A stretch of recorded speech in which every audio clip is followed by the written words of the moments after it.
So the first thing we're going to do today is a convergent geometric series. So this is our problem. It looks pretty geometric. So we're going to start by setting k equal to 1. When k is equal to 1, we get 3 squared over 5. When k is equal to 2, we get 3 cubed over 5 squared.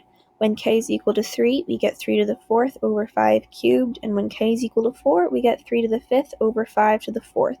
We're going to move all of those terms up here. So the first term we get is 9/5. We're going to come back to that term in a second.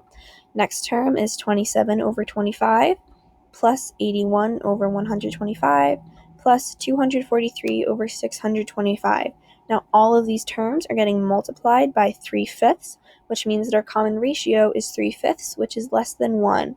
This shows that this is a convergent geometric series. Since this is convergent geometric, we can find the infinite sum. This is the only time where we can find the infinite sum, and this is our equation right here. So our first term is 9/5, and the common ratio is 3/5.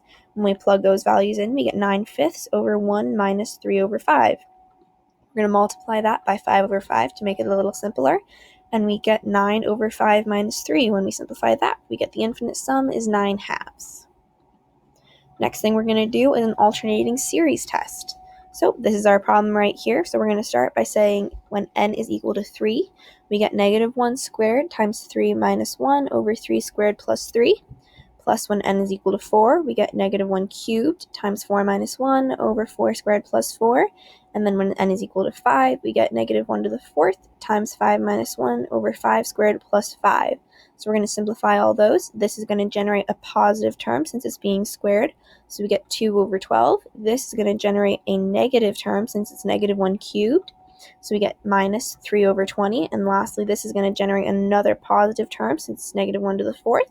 And we get 4 over 30. This looks pretty alternating, so the first thing we have to do is find the limit as n goes to infinity. We want this to equal 0. So the first thing we're going to do is multiply both top and bottom by 1 over n squared. This gives us the limit as n goes to infinity of 1 over n minus 1 over n squared, all over 1 plus 1 over n. This equals 0 over 1, which equals 0. So check that. Make sure that's all good. Next thing we have to do is show that it's decreasing. We're not actually going to show it. We're just going to assume that it is. So we're going to put a check mark next to that. And the last thing we have to do is compare it to this right here. We're going to take out the -1 to the n minus 1. And we're going to ignore the -1 and the plus n. This is the closest thing we're going to get it to. And this is a diverging p series since p is equal to 1. So now we're going to do a limit comparison test. It doesn't matter which one goes on the top and which one goes on the bottom. You can do any order you'd like. So we're going to flip and multiply this. So we get the limit as n goes to infinity of n minus 1 over n squared plus n multiplied by n over 1. Simplify that. We get the limit as n goes to infinity of n squared minus n over n squared plus n. We're going to multiply that, both top and bottom, by 1 over n squared, just to make it a little cleaner. That gives us the limit as n goes to infinity of 1 minus 1 over n over 1 plus 1 over n. This equals 1, which is great because we don't want it to equal 0 or infinity. Since this equals 1, it means that we chose correctly when we were choosing this fraction to compare it to. Now this shows that this series up here, is diverging by the limit comparison test since this is diverging.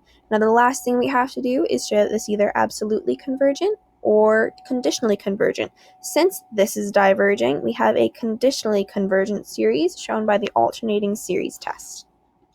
And these are just some things about me, and there's Mr. Hall for you. Thanks for watching.